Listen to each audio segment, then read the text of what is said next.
Good morning Telangana. నేను మీ ప్రత్యూష. బులెటిన్ల ముందుగా headlines. Modi పాలన వైఫల్యాలపై నిప్పులు చెరిగిన బీఆర్ఎస్ అధినేత. జాతీయ మీడియాని ఆకర్షించిన సీఎం కేసీఆర్ అసెంబ్లీ ప్రసంగం.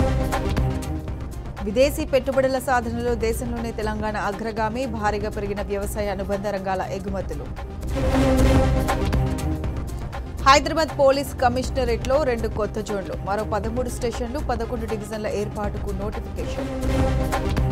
పోడు భూములకు పట్టాల ప్రకటనపై గిరిజనులు హర్షం. దశాబ్దాల కల నెరవేరుతుందని సంతోషం.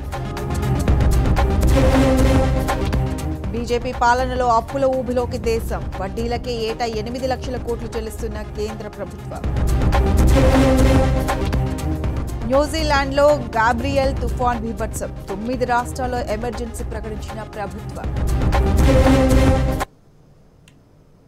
ఇక అప్డేట్ చూస్తే సీఎం కేసీఆర్ కొండగట్టు పర్యటన ఖరారైంది. రేపు కొండగట్టులో పర్యటించనున్న సీఎం కేసీఆర్ దాదాపు 3 గంటల పాటు అక్కడే గడపనున్నారు. ఆలయంలో ఆంజనేయ స్వామిని వారిని దర్శించుకుని ఆ తర్వాత గుట్టపై ఆలయ ప్రాంగణాన్ని పరిశీలించనున్నారు. దేవాలయ అభివృద్ధిపై అధికారులకు పలు సలహాలు, సూచనలు ఇవ్వనున్నారు. నిజానికి ఇవాళే కొండగట్టులో పర్యటించాల్సిన సీఎం కేసీఆర్ భక్తుల సౌకర్యార్థం తన పర్యటనను రేపటికి వాయిదా వేసుకున్నారు.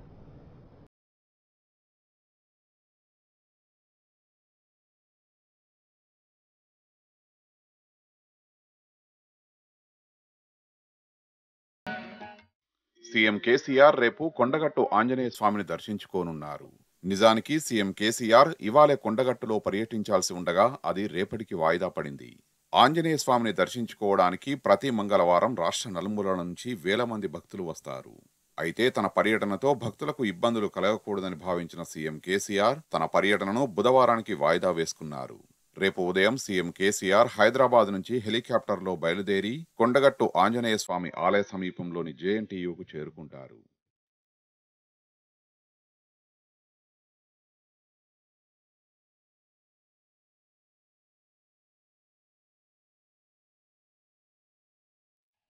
జేఎన్టీయూ నుంచి ఆలయానికి చేరుకుని సీఎం కేసీఆర్ స్వామివారిని దర్శించుకుంటారు.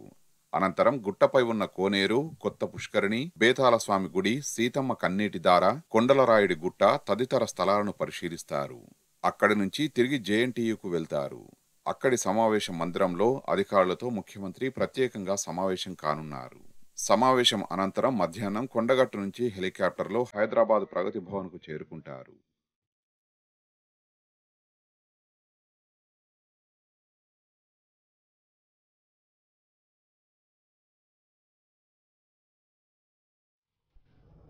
కొండగట్టు పుణ్యక్షేత్రంలో సీఎం కేసీఆర్ పర్యటన సందర్భంగా ఏర్పాట్లు ముమ్మరంగా సాగుతున్నాయి. అంజన్న క్షేత్రాన్ని అభివృద్ధి చేసేందుకు ప్రభుత్వం 100 కోట్ల నిధులను మంజూరు చేసింది. ఈ నేపథ్యంలో ముఖ్యమంత్రి కేసీఆర్ స్వయంగా పర్యటించి ఆలయ అభివృద్ధిపై అధికారులకు దిశానిర్దేశం చేయనున్నారు. ఈ నేపథ్యంలో ఎమ్మెల్యే సుంకే రవిశంకర్ కొండగట్టులో పర్యటించి సీఎం పర్యటన ఏర్పాట్లను పరిశీలించారు. అక్కడి నుంచి మరిన్ని వివరాలను మా ప్రతినిధి సందీప్ రావు అందిస్తారు. అత్యంత మహిమాన్విత ప్రాంతం కొండగట్టు ఆంజనేయ స్వామి క్షేత్రం. ఇటీవల ముఖ్యమంత్రి కేసీఆర్ డిసెంబర్ 7న కొండగట్టుకు 100 కోట్ల ఇస్తానని ప్రకటించారు. ఆ హామీ నెరవేర్చారు. రేపు కొండగట్టుకు రాబోతున్నారు. మరి వారి పర్యటన ఎలా ఉండబోతోంది? మరి ప్రస్తుతం ఎమ్మెల్యే సుంకే రవిశంకర్ ఉన్నారు మనతో పాటు. వారితో మాట్లాడడం. రేపు ముఖ్యమంత్రి పర్యటన ఎలా ఉండబోతుంది? కొండగట్టుకు తొలిసారి అంటే ఎవరు ప్రకటించిన విధంగా 100 కోట్లు ఇచ్చారు. మరి ఎలా ఉండబోతోంది? నేను ఒక పూర్వజన్మ సుకృతంగా భావిస్తా ఉన్నాం. నా జన్మ ధన్యమైంది. ఎందుకంటే ఈ ముఖ్యమంత్రి గారు, గౌరవ ముఖ్యమంత్రి కేసీఆర్ గారు ఉన్నప్పుడు, నేను ఎమ్మెల్యేగా ఉన్న సందర్భంలో ఈ ఆలయానికి మరి 100 కోట్ల రూపాయలు ముఖ్యమంత్రి గారు కేటాయించి రేపు ఈ ఆలయానికి చేరుకోవడం నిజంగా నేను చాలా సంతోషంగా ఉన్నాను. ఇదే సందర్భంలో 70 ఏళ్ల చరిత్రలో మరి గతంలో కాంగ్రెస్ కానీ టీడీపీ కానీ అనేక రాష్ట్ర ప్రభుత్వాలు ఇక్కడ పరిపాలన చేసినాయి. చాలామంది ఎమ్మెల్యేలు కూడా ఈ ప్రాంతం నుంచి గెలిచినారు, మంత్రులు కూడా అయినారు. కానీ ఒక రూపాయి బండి కూడా ఇక్కడ తీసుకొచ్చి అభివృద్ధి చేసినటువంటి దాఖలాలు లేవు. తెలంగాణ రాష్ట్ర ప్రభుత్వం వచ్చిన తర్వాతనే సుమారుగా 45 కోట్ల రూపాయలతో అభివృద్ధి చేసుకున్నాం. అంతేకాకుండా ఈ ఆలయానికి మరి 20 నుంచి 22 ఎకరాల స్థలం మాత్రమే ఉండే. మరి ముఖ్యమంత్రి గారు ఆనాటి ఎంపీ గారికి మరి ఆదేశాలు జారీ చేస్తే ఆనాడు కేంద్ర ప్రభుత్వంతో కొట్లాడి మరి ఈ ఆలయానికి సుమారుగా 400 పైచిరుకు మరి ఎకరాలను ఈ ఆలయానికి సమకూర్చుకోవడం జరిగింది. ఈ మహిమాన్విత ఆలయం కోరిన కోరికలు తీర్చే కొంగు బంగారం కొండగట్టు అంజన్న. కనుక ఇంత గొప్ప ఆలయాన్ని దీని ప్రాశస్త్యాన్ని అద్భుతంగా ఇంకా నలుదిశలా దేశవ్యాప్తంగా చెందించాలని ముఖ్యమంత్రి గారు దేశంలో ఎక్కడ లేనటువంటి విధంగా ఈ ఆలయాన్ని అభివృద్ధి చేస్తానని చెప్పి జగిత్యాల సభకు వచ్చినప్పుడే ముఖ్యమంత్రి గారు తెలియజేశారు. చెప్పినట్టుగానే మాట ఇచ్చినట్టుగానే మరి ఇవాళ 100 కోట్ల రూపాయలను విడుదల చేశారు. మరి రేపు మరి ఉదయాన్నే మరి వారు రానున్నారు. 10-10:30 కల్లా చాపర్ ద్వారా జేఎన్టీకి వస్తారు. అక్కడ నుంచి బస్సు ద్వారా ఆలయానికి వచ్చి ఆలయ ప్రాకారం చుట్టూగా వారు సందర్శించి మరి సమీక్ష కూడా నిర్వహించి ఫర్దర్లో ఆనంద్ సాయి గారు నిన్ననే వచ్చి మరి మాస్టర్ ప్లాన్ ఎలా ఉండాలి, ఈ ఆలయాన్ని ఎట్లా అభివృద్ధి చేయాలి, మరి పూర్తి స్థాయిలో సమీక్ష కూడా ఈరోజు ముఖ్యమంత్రి గారు నిర్వహిస్తూ ఉన్నారు. రేపు వచ్చిన తర్వాత పూర్తి విషయాలను ఈ ఆలయాన్ని ఎలా అభివృద్ధి చేస్తాం, మాస్టర్ ప్లాన్ ఎలా ఉండనున్నది, అంతేకాకుండా ఈ ఆలయాన్ని ఎంత గొప్పగా అభివృద్ధి చేస్తామో ముఖ్యమంత్రి గారు తెలియజేస్తారు. ఇది మొత్తంగా రేపు 10:30 ప్రాంతంలో ముఖ్యమంత్రి కేసీఆర్ కొండగట్టుకు రాబోతున్నారు. వచ్చిన తర్వాత దీనికి సంబంధించి 100 కోట్లతో చేయాల్సిన అభివృద్ధి పనులకు సంబంధించి కూడా పూర్తిగా ఒక నిర్ణయం తీసుకోబోతున్నారు. మొత్తానికి ఇప్పటికే కొన్ని కోట్ల రూపాయలతో మిషన్ భగీరథ లాంటి ప్రాజెక్టులు కూడా ఇక్కడ నీరందించే కార్యక్రమాన్ని ఇక్కడ చేపట్టారు. ఇది మొత్తంగా కొండగట్టు రేపు ముఖ్యమంత్రి పర్యటన సందర్భంగా చేపడుతున్నటువంటి ఏర్పాట్లు. కెమెరా పర్సన్ మనోజ్ కుమార్తో సందీప్ రావు, టీ న్యూస్, జగిత్యాల జిల్లా. శాసనసభలో సీఎం కేసీఆర్ చేసిన ప్రసంగం జాతీయ స్థాయిలో హైలైట్ అయింది. మోదీ తప్పులను ఎత్తిచూపుతూ సాగిన ప్రసంగం జాతీయ స్థాయిలో చర్చనీయాంశంగా మారింది. మోదీ హయాంలో దేశానికి జరుగుతున్న నష్టంపై సీఎం కేసీఆర్ ప్రసంగించిన తీరు జాతీయ మీడియాను ఆకర్షించింది. కేసీఆర్ ఫైర్స్ ఎట్ మోదీ అంటూ జాతీయ దినపత్రికలు కేసీఆర్ వ్యాఖ్యలను ప్రముఖంగా ప్రచురించాయి.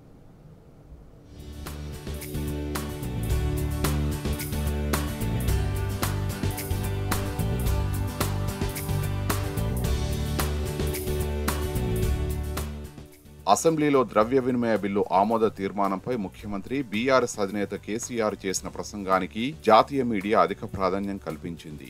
స్వాతంత్ర పోరాటం మొదలుకొని ప్రస్తుత అదానీ షేర్ల పతనం వరకు, నెహ్రూ మొదలుకొని మోదీ దాకా, నీతి ఆయోగ్ మొదలుకొని నీటిపారుదల రంగం దాకా, రేషన్ డీలర్ మొదలుకొని రైళ్ల వేగం దాకా, సింగపూర్ మొదలుకొని జీఎస్డీపీ దాకా ప్రతి అంశాన్ని స్పృశిస్తూ సాగిన సీఎం కేసీఆర్ ప్రసంగం జాతీయ మీడియా దృష్టిని ఆకర్షించింది. ఆంగ్ల, హిందీ జాతీయ మీడియా మొదలుకొని ప్రాంతీయ భాషల ప్రింట్ అండ్ ఎలక్ట్రానిక్ మీడియా వరకు దేశవ్యాప్తంగా సీఎం కేసీఆర్ ప్రసంగాన్ని హైలైట్ చేశాయి.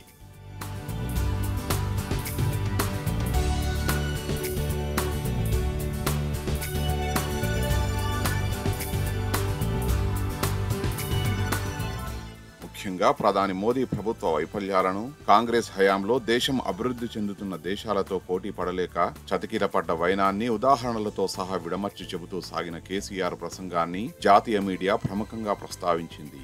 PM $5 trillion economy a joke, we should dare to dream big, says KCR అంటూ ఎన్డీటీవీ తన వెబ్సైట్ లో ప్రముఖంగా వార్త కవర్ చేయగా, BJP will not return to power after 2024 అంటూ ది హిందూ ప్రచురించింది.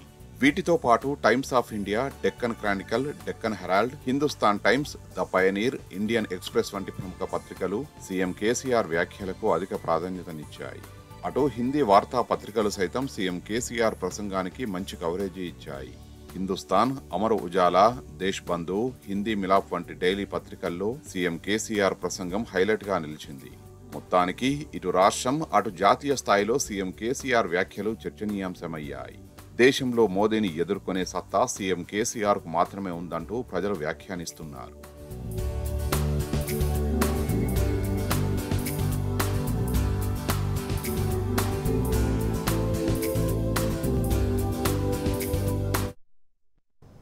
గిరిజనుల సంక్షేమం కోసం సీఎం కేసీఆర్ అసెంబ్లీలో ప్రకటించిన అంశాలపై సర్వత్రా హర్షం వ్యక్తమవుతుంది. పోడు భూములకు పట్టాల పంపిణీ, గిరిజనులను ఆర్థికంగా ఆదుకునేందుకు గిరిజన బంధు అమలు చేయడం సాహసోపేత నిర్ణయమని సీఎం కేసీఆర్కు కృతజ్ఞతలు చెబుతున్నారు. కేసీఆర్ ప్రకటన అమలు జరిగితే గిరిజనుల జీవితాల్లో వెలుగులు నింపుతాయని చెబుతున్నారు.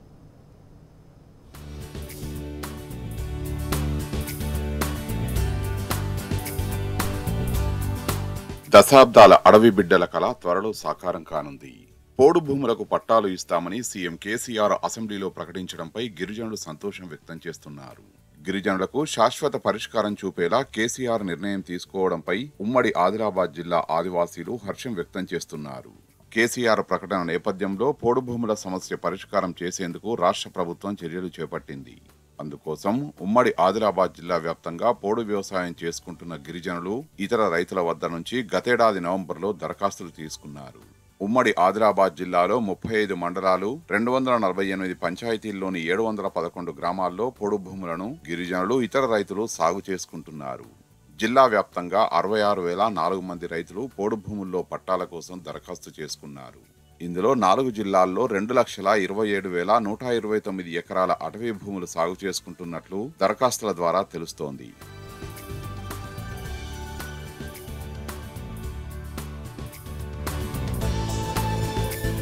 ఉమ్మడి ఆదిలాబాద్ జిల్లాలో 33,885 మంది గిరిజన రైతులు 1,24,522 ఎకరాలు, 32,119 మంది ఇతర రైతులు 1,02,507 ఎకరాలకు హక్కుల పత్రాల కోసం దరఖాస్తు చేసుకున్నారు.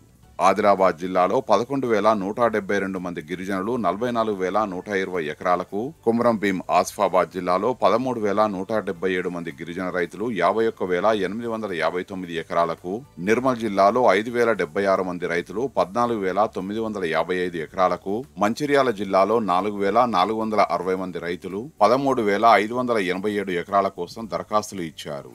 గిరిజనుల ఉపాధిని మెరుగుపరచడానికి గిరిజన బంధు అమలు చేస్తామని సీఎం కేసీఆర్ ప్రకటించడంపై గిరిజనులు సంతోషం వ్యక్తం చేస్తున్నారు. గౌరవ ముఖ్యమంత్రి కేసీఆర్ గారు గిరిజనులు ఆదివాసులు సాగు చేసుకుంటున్న ఆటవీ భూములన్నిటి కూడా పట్టాలు ఇవ్వాలనేది గౌరవ ముఖ్యమంత్రి కేసీఆర్ గారు మరి ప్రకటన చేయడం ఇది చాలా సంతోషించదగ్గ విషయం. ఫిబ్రవరి మాసంలోనే మరి ఎవరైతే ఫారెస్ట్ భూములలో కాస్తు చేస్తున్న గిరిజన రైతులు, ఆదివాసీ రైతులు, గిరిజనేతరులు మరి 6వ FR చట్టం 2005 ఆ చట్టాన్ని అమలు చేసి ప్రతి ఒక్కరూ ఎవరైతే కాస్తు చేస్తున్న భూమిని మరి వారికి పట్టాలు ఇవ్వాలి. అందులో భాగంగా పట్టాలు ఇస్తూ మరి వారికి కూడా రైతు బంధును కూడా ఇస్తామనేది గౌరవ ముఖ్యమంత్రి కేసీఆర్ గారు ప్రకటన చేయడం. ఉమ్మడి ఆదిలాబాద్ జిల్లా మరి ఆదివాసీ సోదరుల తరఫున, గిరిజన సోదరుల తరఫున, గిరిజనేతరుల సోదరుల తరఫున మరి గౌరవ ముఖ్యమంత్రి కేసీఆర్ గారికి ఈ సందర్భంగా మా అందరి తరఫున ప్రత్యేకంగా ధన్యవాదం తెలుపుతా ఉన్నాము. మొన్న జరిగిన అసెంబ్లీ సమావేశాల్లో ఆదివాసులకు, గిరిజనులకు 60 FR భూములకు, సాగు చేస్తున్నటువంటి భూములకు పట్టాలిస్తామని చెప్పేసి ప్రకటించడం తెలంగాణ రాష్ట్ర ముఖ్యమంత్రి వర్యులు కేసీఆర్ గారికి ప్రత్యేకంగా ఆదివాసుల తరపున, ఆదివాసీ రైతుల తరపున కృతజ్ఞతలు తెలియజేస్తున్నాం. ఇచ్చిన మాట నిలబెట్టుకున్నటువంటి కేసీఆర్ గారికి ప్రత్యేకంగా అభినందనలు ఆదివాసుల తరపున తెలియజేస్తున్నాం. దాదాపు 20 సంవత్సరాలుగా ఎదురు చూస్తున్నారు. 60 FR 2005లో ఏర్పడ్డ నాటి నుంచి ఇప్పటి వరకు అనేక వినతి పత్రాలు, అనేక విజ్ఞప్తులు, అనేక ఆందోళన జరిగినటువంటి క్రమంలో ఆదివాసుల, గిరిజనుల ఆశను ఈరోజు పూర్తి చేస్తున్నటువంటి కేసీఆర్ గారు, అనేక మంది తరతరాలుగా ఎదురు చూస్తున్నటువంటి ఈ భూమి సమస్య పరిష్కారం అనేటటువంటిది మాకు చాలా ఆనందంగా ఉంది. అంతేకాకుండా రైతు బంధు పథకాన్ని అమలు చేసి మాకు అండగా నిలవడం, 2 లక్షల పైచిలుకు ఎకరాలకి పట్టలు ఇచ్చేటటువంటి విధంగా చర్యలు తీసుకోవడం అనేటటువంటిది మేము చాలా ఆనందంగా భావిస్తున్నాం. అడవిలో నివసిస్తున్నటువంటి ఆదివాసీ గిరిజనులకి ఇదొక వరంగా భావిస్తూ కేసీఆర్ గారికి ప్రత్యేకమైనటువంటి ధన్యవాదాలు తెలియజేస్తున్నాం. జరుగుతున్నటువంటి అసెంబ్లీ సమావేశంలో మరి గౌరవ ముఖ్యమంత్రి గారు గిరిజనులకు, ఆదివాసులకు అందరూ కూడా మరి ఎన్నో సంవత్సరాల నుంచి ఎదురు చూస్తున్నటువంటి పరిష్కారం ఈరోజు గౌరవ ముఖ్యమంత్రి గారు మన పోడు భూముల పట్టాలు ఇవ్వడం అనేది నిజంగా అసలు మర్చిపోని రోజు. ఎందుకంటే ఎప్పటి నుంచో ఎదురు చూస్తున్నారు పోడు భూముల పట్టాలు ఇస్తే ఈరోజు వాళ్ళకి రైతు బంధు వాళ్ళకు అవకాశం వస్తుంది. కాబట్టి చాలామంది రైతులు, మా ఆదివాసులు ఈరోజు చాలా గర్వంగా ఉంది. మా పట్టాలు ఇస్తున్నారు ముఖ్యమంత్రి గారు అంటే ఈరోజు నిజంగా మేము ఆదివాసులం అయితే మర్చిపో. గిరిజనులకు చాలామంది పేదరికంలో ఉన్నారు. వాళ్ళందరూ కూడా గిరిజన బంధు ఇవ్వడం అనేది గౌరవ ముఖ్యమంత్రి గారు నిజంగా చాలా మంచి నిర్ణయం తీసుకున్నారు. మా జిల్లా తరఫున ముఖ్యమంత్రి గారికి ధన్యవాదాలు చెప్తున్నాం. కొమరం భీం జిల్లా తరఫున, కొమరం భీం జిల్లా ప్రజల తరఫున మళ్ళొకసారి సార్కి పాదాభివందనాలు చేస్తున్నాం. ఇప్పటికే గిరిజనులకు 10% రిజర్వేషన్లను అమలు చేస్తామని ప్రభుత్వం ప్రకటించగా అసెంబ్లీలో పోడు భూములకు పట్టాల పంపిణీ, గిరిజన బంధు పథకం అమలుపై సీఎం కేసీఆర్ ప్రకటనపై గిరిజనులు హర్షం వ్యక్తం చేస్తున్నారు.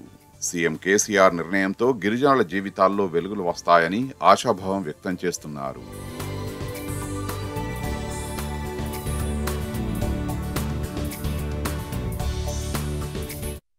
తెలంగాణ ప్రభుత్వం రైతు పక్షపాత ప్రభుత్వం అని మరోసారి నిరూపితమైంది.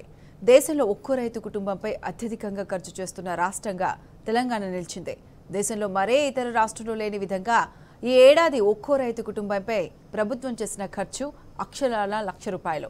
రైతుల కోసం ఎంతో చేస్తున్నామంటూ గొప్పలు చెప్పుకునే బీజేపీ పాలిత రాష్ట్రాలు మాత్రం ఈ జాబితాలో అట్టడుగున నిలిచాయి. ఇదేదో గుడ్డిగా చెప్తున్న లెక్కలు కాదు. జాతీయ స్థాయిలో ప్రముఖ ఆర్థిక విశ్లేషణ సంస్థ centre for monitoring Indian economy private limited ఈ విషయాలను వెల్లడించింది.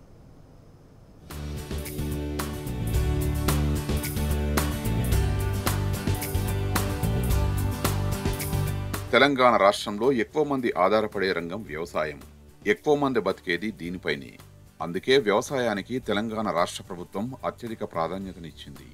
రైతుల సంక్షేమం కోసం తెలంగాణ రాష్ట్రం అమలు చేస్తున్నన్ని కార్యక్రమాలు దేశంలో ఏ రాష్ట్రమూ అమలు చేయడం లేదు. యావత్ దేశంలో ఎక్కడా లేని విధంగా ఒక్కో రైతు కుటుంబంపై ప్రభుత్వం ₹1,00,000 ఖర్చు చేస్తున్నట్లు జాతీయ స్థాయిలో ప్రముఖ ఆర్థిక విశ్లేషణ సంస్థ centre for monitoring Indian economy private limited CMIE తెలిపింది.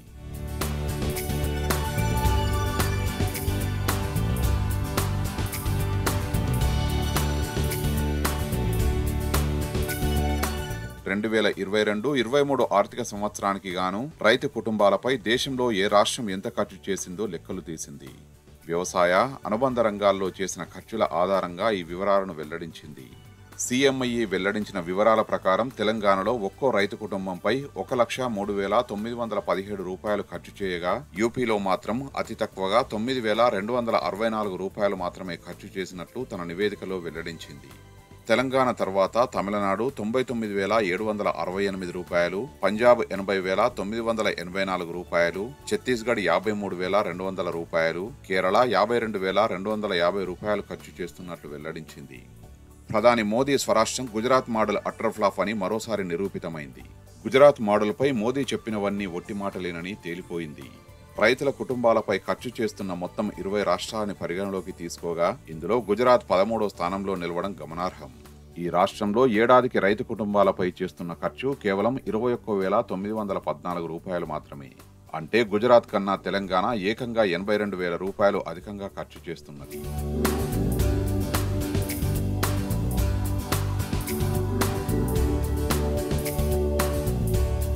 దేశంలోని బీజేపీ పాలిత ప్రాంతాల్లో రైతులు దుర్భర పరిస్థితులు ఎదుర్కొంటున్నారనే ఆరోపణలున్నాయి. ఈ ఆరోపణలకు CMIE నివేదిక బలం చేకూర్చుతున్నది. రైతు కుటుంబాలకు అధికంగా ఖర్చు చేస్తున్న జాబితాలో టాప్ 5 రాష్ట్రాల్లో ఒక్క బీజేపీ పాలిత రాష్ట్రం కూడా లేదు. అంతేకాకుండా బీజేపీ నేతలు ఎంతో గొప్పగా చెప్పుకునే యోగి ఆదిత్యనాథ్ పాలనలోని ఉత్తరప్రదేశ్లో రైతు కుటుంబాలపై చేస్తున్న ఖర్చు జాబితాలో అట్టడుగున నిలిచింది. అదేవిధంగా అస్సాం 18,269 ఖర్చుతో 17వ స్థానంలో, మధ్యప్రదేశ్ 14వ స్థానంలో, హిమాచల్ ప్రదేశ్ 11వ స్థానంలో, హర్యానా 10వ స్థానంలో, మహారాష్ట్ర 9వ స్థానంలో, కర్ణాటక 8వ స్థానంలో నిలిచాయి.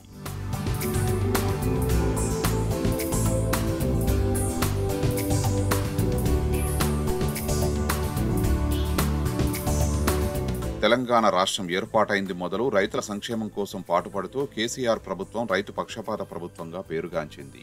దేశంలో మరే రాష్ట్రంలో లేని విధంగా రైతుల కోసం అనేక సంక్షేమ పథకాలను అమలు చేస్తున్నది.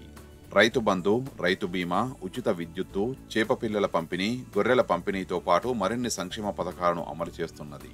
ఇందుకోసం ప్రభుత్వం ప్రతి ఏటా ₹1,000 కోట్లను ఖర్చు చేస్తున్నది. 2022-23 ఆర్థిక సంవత్సరంలో రైతుల కోసం ప్రభుత్వం చేసిన ఖర్చులో రైతు బంధు కోసం ₹15,000 కోట్ల, చేపల పంపిణీ కోసం ₹100 కోట్ల, ధాన్యం కొనుగోళ్లకు సుమారు ₹30,000 కోట్ల, ఉచిత విద్యుత్తు కోసం ₹10,000 కోట్ల ఖర్చు చేసింది. ఈ నిధులన్నీ కూడా ప్రత్యక్షంగానో పరోక్షంగానో రైతు కుటుంబాలకు అందుతున్నాయి.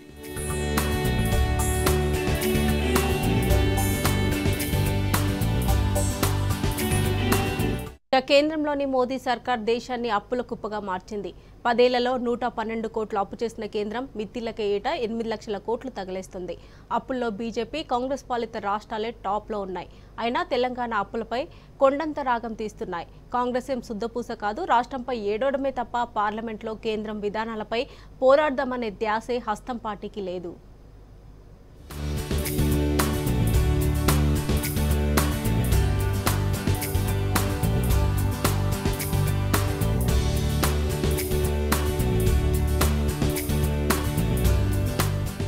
ఊబిలో కూరుకుపోయిన వ్యక్తి బురద చెప్పులోడిని చూసి వెక్కిరించాడట.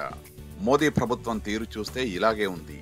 నిండా అప్పుల్లో కూరుకుపోయిన కేంద్రం తెలంగాణపై బురద జల్లే తీరుతో నవ్వులపాలు అవుతున్నది. కేవలం 3 నిమిషాల వ్యవధిలో కేంద్ర ప్రభుత్వం దాదాపు 10,000 కోట్ల అప్పు చేసి ఉంటుంది. ప్రతి క్షణానికి 5.34 లక్షల రూపాయల అప్పు చేస్తున్నది. అంటే ఒక మధ్యతరగతి కుటుంబం ఏడాది పాటు కష్టపడితే వచ్చే సంపాదనకు సమానమైన అప్పును కేంద్రం ఒక్క సెకనులో చేసేస్తున్నది. తెలంగాణ అప్పుల కుప్పగా మారిందని పదే పదే గొంతు చించుకుంటున్న నేతలకు ఇది కనిపించడం లేదు. దేశంలోని బీజేపీ, కాంగ్రెస్ పాలిత రాష్ట్రాలు తెలంగాణ కంటే ఎక్కువగా లక్షల కోట్లు అప్పులు చేస్తూ వడ్డీల కోసం కోట్లకు కోట్లు తగలేస్తున్నా వారికి కనిపించడం లేదు. పేరుకే ప్రతిపక్షమైన పార్లమెంటులో కనీసం కేంద్ర ప్రభుత్వాన్ని నిలదీసే ధైర్యం కాంగ్రెస్ నేతలకు లేకుండా పోయింది. ముఖ్యంగా కాంగ్రెస్ నేత ఉత్తమ్ కుమార్ రెడ్డి ఎంపీ అయినా పార్లమెంటులో గుడ్డిగానే వ్యవహరిస్తున్నారు. ఎప్పుడూ తెలంగాణపై పడి ఏడవడమే తప్ప ప్రజలు ఎంపీగా పంపినందుకు కేంద్రం విధానాలపై పోరాడదామనే ధ్యాసే లేదు.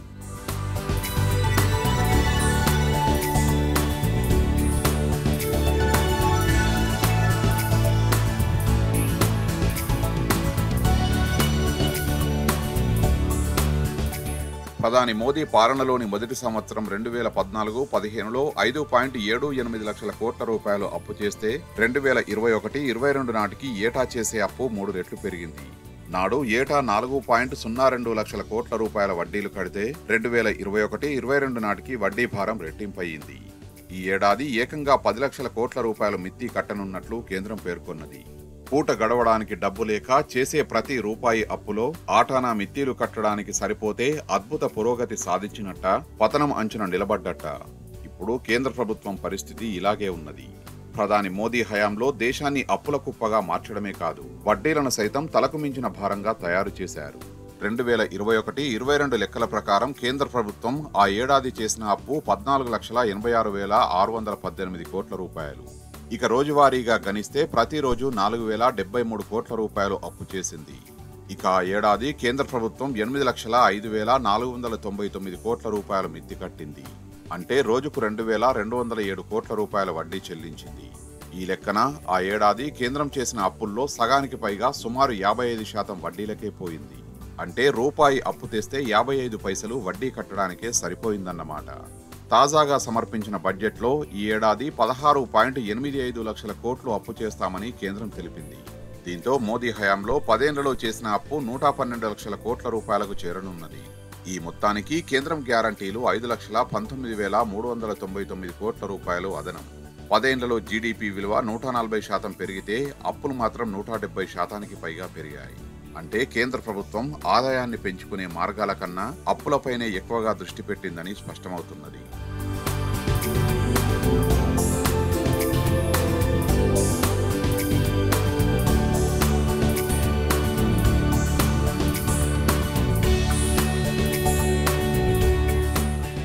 అప్పుల్లో బీజేపీ, కాంగ్రెస్ పాలిత రాష్ట్రాలే టాప్లో ఉన్నాయి. 2021-22 ఆర్థిక సంవత్సరం నాటికి దేశవ్యాప్తంగా రాష్ట్రాలు చేసిన అప్పులను గమనిస్తే తెలంగాణ మెరుగైన స్థానంలోనే ఉన్నది. జీఎస్డీపీలో అప్పుల శాతాన్ని పోల్చితే 2021-22లో అతి తక్కువ రుణాలున్న పెద్ద రాష్ట్రాల జాబితాలో తెలంగాణ 5వ స్థానంలో నిలిచింది. ఆ ఏడాది రాష్ట్ర జీఎస్డీపీలో తెలంగాణ అప్పులు 27.4% మాత్రమే. అనేక బీజేపీ పాలిత, కాంగ్రెస్ పాలిత రాష్ట్రాలు తెలంగాణ కన్నా అధ్వాన స్థితిలో ఉన్నాయి. 2021-22లో అత్యధిక అప్పులున్న పెద్ద రాష్ట్రాల జాబితాలో పంజాబ్ మొదటి స్థానంలో నిలిచింది. జీఎస్డీపీతో పోల్చితే ఏకంగా 48.4% అప్పులు ఉన్నాయి.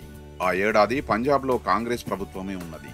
కాంగ్రెస్ అధికారంలో ఉన్న మరో రాష్ట్రం రాజస్థాన్లో 38.3% అప్పులు ఉన్నాయి. ఇక రెండో స్థానంలో హిమాచల్ ప్రదేశ్ నిలిచింది. ఆ రాష్ట్ర జీఎస్డీపీతో పోల్చితే 41.3% అప్పులు ఉన్నాయి. ఆ ఏడాది హిమాచల్ ప్రదేశ్లో బీజేపీ పాలన కొనసాగింది. బీజేపీ పాలిత మధ్యప్రదేశ్లో 28%, ఉత్తరప్రదేశ్లో 34.5%, హర్యానాలో 29.3%, ఉత్తరాఖండ్లో 31.6% అప్పులు నమోదయ్యాయి. అయినా ఆయా రాష్ట్రాలకు చెందిన ముఖ్యమంత్రులు తెలంగాణకు వచ్చి సుద్దులు చెప్తుండడం సిగ్గుచేటు.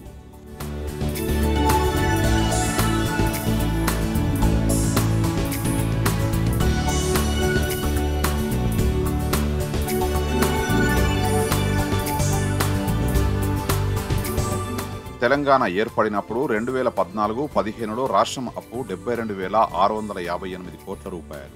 2021-22 నాటికి అది 3,14,135 కోట్లకు చేరింది. అంటే 8 ఏళ్లలో తెలంగాణ ప్రభుత్వం చేసిన అప్పు 2,41,477 కోట్ల రూపాయలు. కొత్త రాష్ట్రం అప్పులు చేశాయి. అయినా బీజేపీ కాంగ్రెస్ నేతలకు కళ్ళు కనిపించడం లేదు.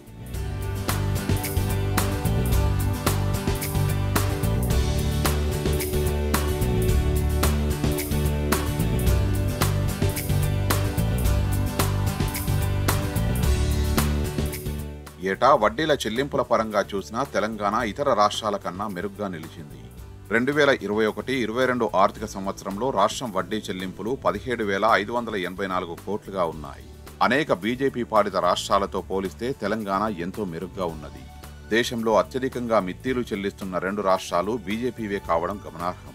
యూపీ, మహారాష్ట్ర ఏటా 43,000 కోట్ల చొప్పున వడ్డీ కడుతున్నాయి. అంటే తెలంగాణ కన్నా 2.5 రెట్లకు పైగా ఎక్కువ. అన్ని రాష్ట్రాలు కలిపి కడుతున్న మిత్తీల్లో దాదాపు పావువంతు ఈ 2 రాష్ట్రాలవే కావడం వాటి దుస్థితికి నిదర్శనం. ఇక మోదీ సొంత రాష్ట్రం గుజరాత్ సైతం తెలంగాణ కన్నా ఎక్కువగానే మిత్తీలు కడుతున్నది. 2021-22లో ఏకంగా 27,000 కోట్ల రూపాయల వడ్డీ కట్టింది. కాంగ్రెస్ పాలిత రాజస్థాన్ 28,360 కోట్ల రూపాయల మిత్తీ కట్టగా, నాడు కాంగ్రెస్ పాలనలో ఉన్న పంజాబ్ 20,316 కోట్ల రూపాయలు చెల్లించింది.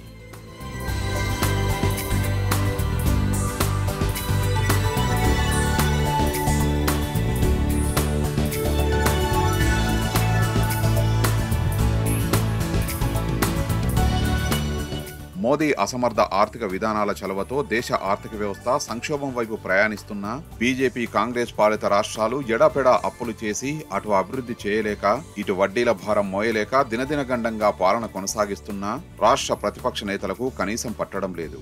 తెలంగాణను మాత్రం ఆడిపోసుకుంటున్నారు. రాష్ట్రం 9 ఏళ్లలో సాధించిన ప్రగతిని పొగడాల్సింది పోయి ఇతర రాష్ట్రాల ముందు పరువు తీసేలా వ్యవహరిస్తున్నారు.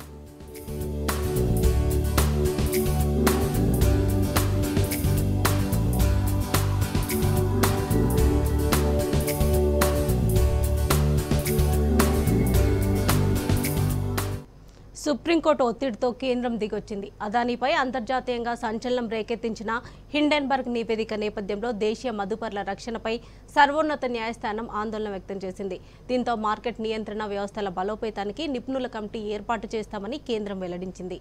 అయితే సభ్యుల పేర్లను సీల్డ్ కవర్లో అందిస్తామని సీజేఐ నేతృత్వంలోని ధర్మాసనానికి కేంద్రం తెలిపింది.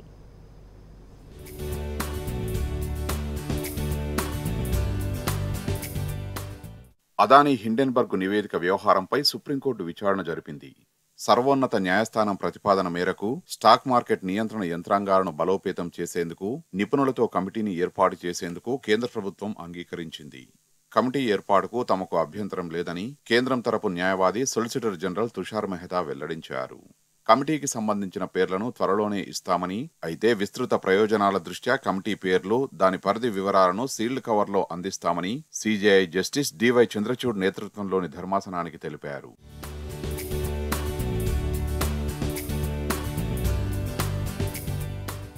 స్టాక్ మార్కెట్లో మదుపరుల ప్రయోజనాలకు ప్రస్తుతం సరైన రక్షణ లేకపోవడంపై సుప్రీంకోర్టు గత విచారణ సందర్భంగా తీవ్ర ఆందోళన వ్యక్తం చేసింది.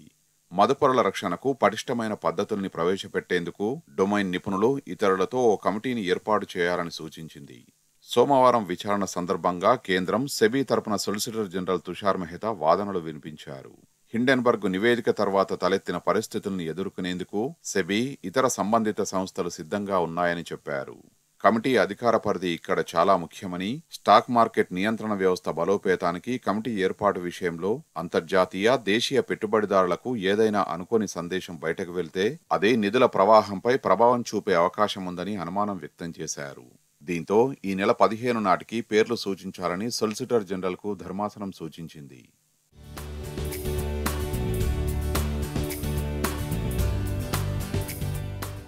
మరోవైపు అదానీ గ్రూప్ షేర్ల విలువలను కృత్రిమంగా దిగజార్చి అమాయక మదుపరులను దోపిడీ చేశారని ఆరోపిస్తూ దాఖలైన పిటిషన్లపై తదుపరి విచారణను జస్టిస్ చంద్రచూడ్ ధర్మాసనం శుక్రవారానికి లిస్టింగ్ చేసింది. పటిష్టమైన యంత్రాంగాన్ని ఎలా ఏర్పాటు చేయాలనే దానిపై అభిప్రాయాలు తెలపాలని కూడా సుప్రీంకోర్టు కేంద్రంతో పాటు సెబీని కోరింది. స్టాక్ మార్కెట్ అంటే పెద్ద పెట్టుబడిదారులు ఉండే వ్యవస్థ మాత్రమే కాదని, మారుతున్న ఆర్థిక పరిస్థితుల వల్ల మధ్యతరగతి ప్రజలు కూడా పెట్టుబడులు పెడుతున్నారని న్యాయస్థానం వ్యాఖ్యానించింది. అదానీ షేర్ల పతనం వల్ల భారతీయ ఇన్వెస్టర్లు లక్షలాది కోట్ల రూపాయలు నష్టపోయారని పలు నివేదికలు పేర్కొన్న అంశాన్ని ఈ సందర్భంగా ప్రస్తావించింది.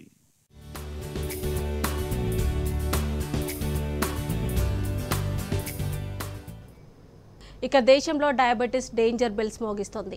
73% మందికి మధుమేహం వచ్చే ఛాన్స్ ఉందని ఐసీఎంఆర్ అధ్యయనం తేల్చింది. ప్రస్తుతం దేశంలో 77 మిలియన్ల మంది మధుమేహం వ్యాధితో బాధపడుతున్నారని, మరో 80 మిలియన్ల మందికి ప్రీ డయాబెటిక్ ఉందని ఐసీఎంఆర్ ఎన్ఐఎన్ సర్వే తెలిపింది. 2045 నాటికి దేశంలో డయాబెటీస్ వ్యాధిగ్రస్తుల సంఖ్య 135 మిలియన్లు దాటే ప్రమాదం ఉందని హెచ్చరించింది.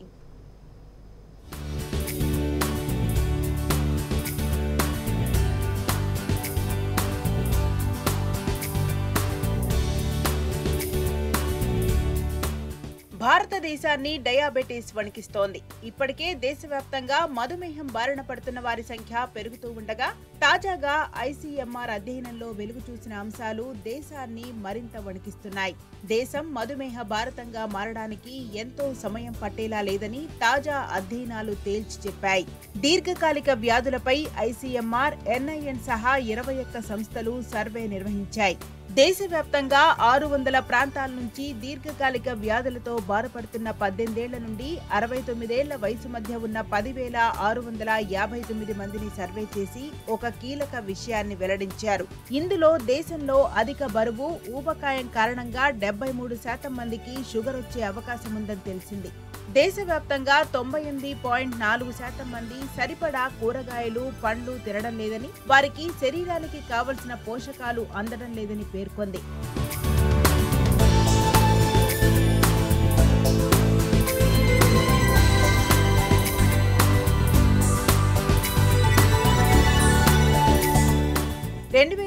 నాటికి ఊబకాయల సంఖ్య 3 పెరిగే ప్రమాదం ఉందని సర్వే చెప్పింది.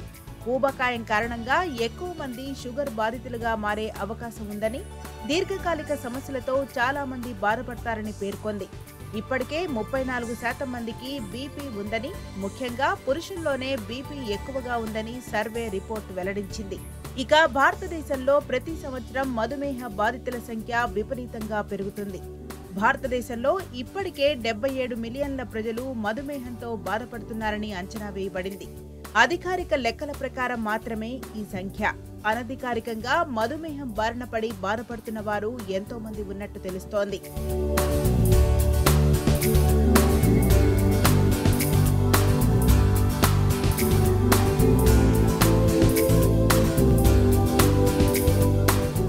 ప్రపంచవ్యాప్తంగా చూసినట్లయితే మధుమేహంతో ప్రభావితమైన 2వ దేశంగా ప్రస్తుతం భారతదేశం కనిపిస్తుంది.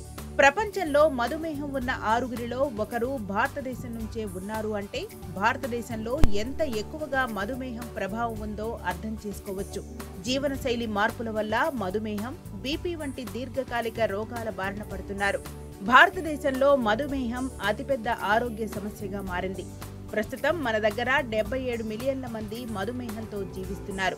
మరో 80 మిలియన్ల మంది ప్రీ డయాబెటిక్ గా ఉన్నారు. అలాగే ప్రీ డయాబెటిక్స్ చాలా వేగంగా డయాబెటీస్ గా మారే అవకాశం ఉంటుంది.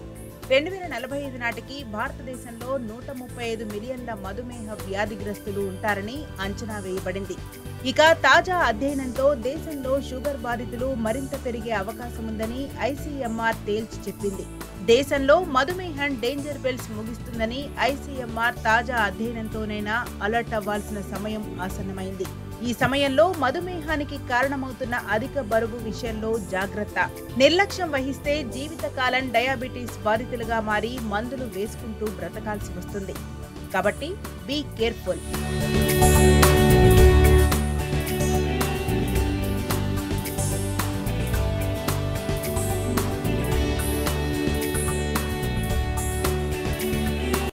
బీహార్ సీఎం నితీష్ కుమార్ కు చేదు అనుభవం ఎదురైంది. ఔరంగాబాద్ లో ఓ ప్రభుత్వ భవనాన్ని ప్రారంభించడానికి వెళ్లిన ఆయనపై కుర్చీని విసిరాడు గుర్తు తెలియని వ్యక్తి. అయితే కుర్చీ ముఖ్యమంత్రికి సమీపంలో పడడంతో ప్రమాదం తప్పింది. దీంతో వెంటనే అప్రమత్తమైన భద్రతా సిబ్బంది సీఎంకు రక్షణ కల్పించారు. దాడికి పాల్పడ్డ దుండగుడి కోసం గాలిస్తున్నారు.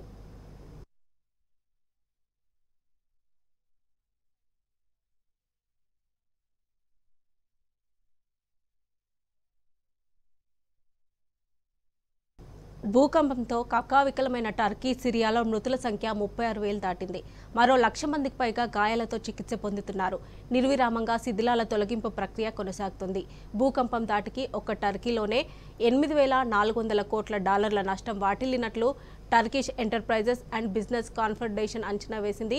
భారీ భూకంపాల వల్ల 10 ప్రావిన్సుల్లో నష్టం ఎక్కువగా ఉందని పేర్కొంది. కాగా భూకంప ప్రభావిత ప్రాంతాల్లో అత్యంత వేగంగా మౌలిక సదుపాయాలు, ఇళ్ల నిర్మాణాన్ని చేపట్టనున్నట్లు ప్రెసిడెంట్ రిసెప్ తయ్యిప్ ఎర్డోగన్ తెలిపారు.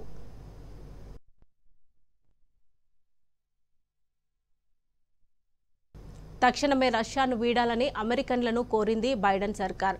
ఉక్రెయిన్తో యుద్ధం నేపథ్యంలో రష్యా కారణంగా యుఎస్ వాసులను అరెస్ట్ చేసి వేధించే ప్రమాదముందని హెచ్చరించింది. రష్యా దండయాత్రకు ఏడాది సమీపిస్తున్న వేళ అమెరికా ఈ కీలక ప్రకటన చేసింది. రష్యా భద్రతా సంస్థల నుంచి ఏకపక్ష అరెస్టులు, వేధింపుల ప్రమాదం పొంచి ఉందంటోంది. మాస్కోకు దూరంగా ఉన్న పౌరుల భద్రతను ప్రస్తుత పరిస్థితుల్లో పర్యవేక్షించలేమని, ఏదైనా ముప్పు ఎదురైనా రక్షించలేమని పేర్కొంది. న్యూజిలాండ్ను గాబ్రియల్ తుఫాన్ వణికిస్తోంది. సైక్లోన్ దాటికి Auckland, Northland, Coromandel, Bay of Plenty అతలాకుతలమవుతున్నాయి. భారీ వర్షాలు, వరదల తాకిడికి దాదాపు 9 రాష్ట్రాలు అల్లాడుతున్నాయి. పలు ప్రాంతాల్లో కొండ చర్యలు విరిగిపడుతున్నాయి. తీవ్రమైన గాలులు, భారీ వర్షాల కారణంగా విద్యుత్ వ్యవస్థ స్తంభించింది. దాదాపు 60,000 ఇళ్లు అంధకారంలో మగ్గుతున్నాయి. ఈ నేపథ్యంలో 9 రాష్ట్రాల్లో నేషనల్ ఎమర్జెన్సీ విధించింది న్యూజిలాండ్ ప్రభుత్వం. ముంపు ప్రాంతాల్లో సహాయక చర్యలను ముమ్మరం చేసిన అధికారులు బాధితులను సురక్షిత స్థావరాలకు తరలిస్తున్నారు.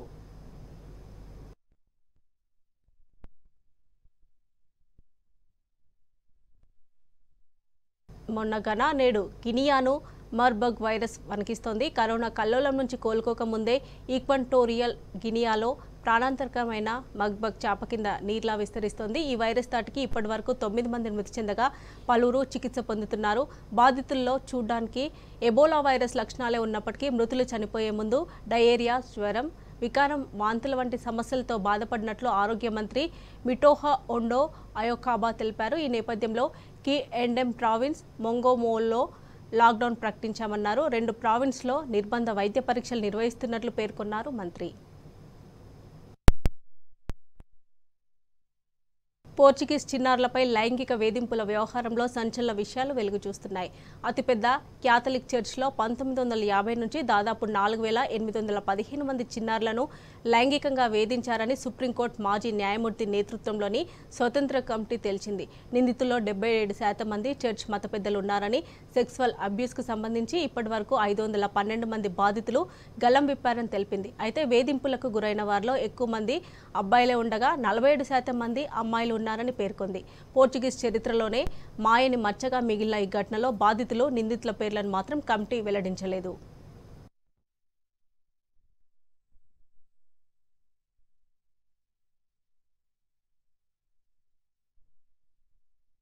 శ్రీశైలంలో మహాశివరాత్రి బ్రహ్మోత్సవాలు అంబరానంటాయి. 3వ రోజు బ్రహ్మరంభ సమేతుడైన మల్లికార్జున స్వామివారు హంస వాహనాధీశులై భక్తులకు దర్శనమిచ్చారు.